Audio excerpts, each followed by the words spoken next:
All right, so Dr. Don Frazier, you're a Texas historian. I am by training, absolutely, and proclivity. And you know your stuff. Some might argue that. check this out. What year was the state of Texas founded? Well, it depends on which version of it we're talking about. So the state of Texas is 1846 with the annexation to the United States. Okay, but as a province in the Empire of Spain, it goes back even further than that, probably to the 1690s when they're really starting to carve it out. So when did the Republic of Texas? Republic of Texas is 36 to 46 or 36 to 45. Depending, as a historian, whenever I just use two digits in a year, probably means 18. So what about the Battle of the Alamo? What year was that? That was eight. Yeah. That was we have Dr. Frazier in here. Well, we're about to head into what they call High Holy Week at the Really? High Holy Days at the Alamo, because the siege begins in late February and goes all the way to March 6th of 1836. Yeah. So I tell you what, if you want to learn about Texas history, follow Don Frazier. This guy, he knows his stuff. well, jump on our YouTube channel too. We've got a Texas Center YouTube channel that we're starting to build, and we need to build audience for. So go in, subscribe, and we'll keep your history habit fed. So what is the Texas Center at Schreiner University? The Texas Center is engaging in all the big conversations going on across Texas right now. We're growing. All you got to do is look outside and figure out there's a lot of people moving here. This is becoming a very populated state. I was looking at, we've been watching Yellowstone, and I was looking at the difference between the people per square mile in Montana. Now, I did not know that Texas was twice the size in square miles as Montana. Yep. I found that out. I always thought Montana was huge. Sure, well, it is if you have to drive east to west. Yeah. Because there's not much to look at on the east side. Well, and El Paso is closer to Los Angeles than it is to Fort Worth. That is incredible. Yeah. But yeah, you go up to Montana and there's miles and miles of miles and miles, because essentially Montana is 2 months of summer and the rest of it's just pretty much frozen It's in. basically just 12 months of winter. Yeah, exactly right. But, And so the people per square mile, we're talking 6 people per square mile in Montana versus over 100 people per square mile in Texas. you got it. And everybody's moving here. We're going to double the population the next few decades. And so the Texas Center is getting into the middle of that trend. And we're going to essentially be in the cultural sustainability business. If you're moving here from California, what you need to do is figure out what Texas is all about. What drew you here, instead of coming here and trying to make it like the place that you just voluntarily left. And so really we're about telling that Texas story to natives and newcomers alike.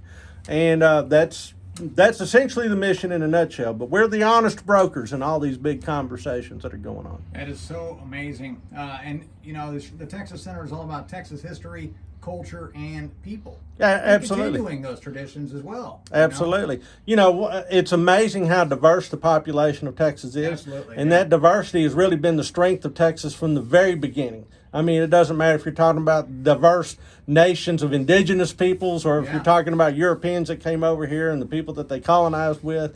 It's always been a story of immigration and diversity. And what's drawing people to Texas is this idea of Texas as much as anything else. And so that's what we're really pushing, is this idea of Texas and it as an expression of the American experience. Now, So check this out. English and Spanish, the number 1 and number 2 languages spoken in Texas. Yeah. What's number 3? I would German. say Vietnamese. what? Houston area, I guess, right? And down along the Gulf Coast. And Really? then right in behind that is Mandarin. Then Okay. right after that is Tagalog. So German's not even in the top 5. German's number 8. Wow. Yeah, out here in the hill country, man, we're always Yeah, going, right. of course it's German. Yeah. No, Yeah, German's at least nine. the second language here. well, Yeah. if you go to a little town called West Texas, you'll have quite a bit of Czech population That's over right, there. a little Yeah. puddle of Czech out there, and but it's Good Asian kolaches languages. out there. Absolutely. Oh, yeah. Well, Yeah. sure. Who doesn't like meat and bread, man? And quite a few Polish people too. Oh, absolutely. And again, that's the diversity of Texas. But right now, that diversity is Asian. How do you make things like the Alamo, these traditional Texas stories, relevant to a kid whose grandparents fled Saigon at the end of the Vietnam War? and it's all about these ideals, the idea of Texas, and the and idea of freedom and faith and family and all that. The whole cowboy thing too. I mean, it's huge overseas. Well, absolutely, because cowboys are masters of their own destiny. Yeah. Instead of being subjects, they are citizens, and they take all of these sorts of ideas to heart. I mean, they are the idea that we will have a republic if we can keep it. And the cowboy's out there, and he's being honest and fair to his fellow man. At least that's the ideal, and making room for his own prosperity, but also his friends and neighbors. And that's what we're trying to do in Texas. And that's an endeavor that Schreiner's thrown itself foursquare in the middle of. That's so awesome. And I'm looking at your website, and I'm seeing something on here.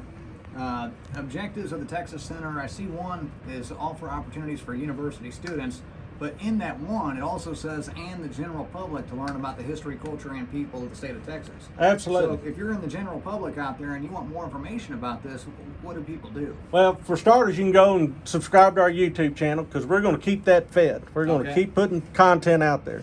But also, you can come by. You can come by and see us. But think of it in this way. You know, our new classroom is 254 counties, 30 million pupils. Wow. So he has the biggest classroom of anybody else on campus. That's right. That's right. That's awesome. And so, you know, making this Texas story relevant in the K through 12 grades, but also to adult learners, to people that are moving here. I mean, essentially, think of us as a useful sort of newcomer's guide to Texas, and that's essentially the direction we're going. We're moving fast. I mean, we've got a lot of momentum, and we're always looking for folks to back our play. We're looking for donors always. I mean, I would be remiss if I didn't say, hey, if you want to help put a shoulder to the wheel, man, you can write a check and support what we're doing. But also, we're out there evangelizing, and we can use people's good wishes and thoughts and enthusiasm. And help to spread the word. And help spread the Absolutely. word, Yeah, let people know. I mean, there are so many great things at Schreiner University, and now with this Texas Center, it just keeps getting better and better. And for more information, you can go to schreiner.edu/the-texas-center. Thank you so much, Dr. Don Frazier, for coming in here and spending a few minutes with us this morning talking about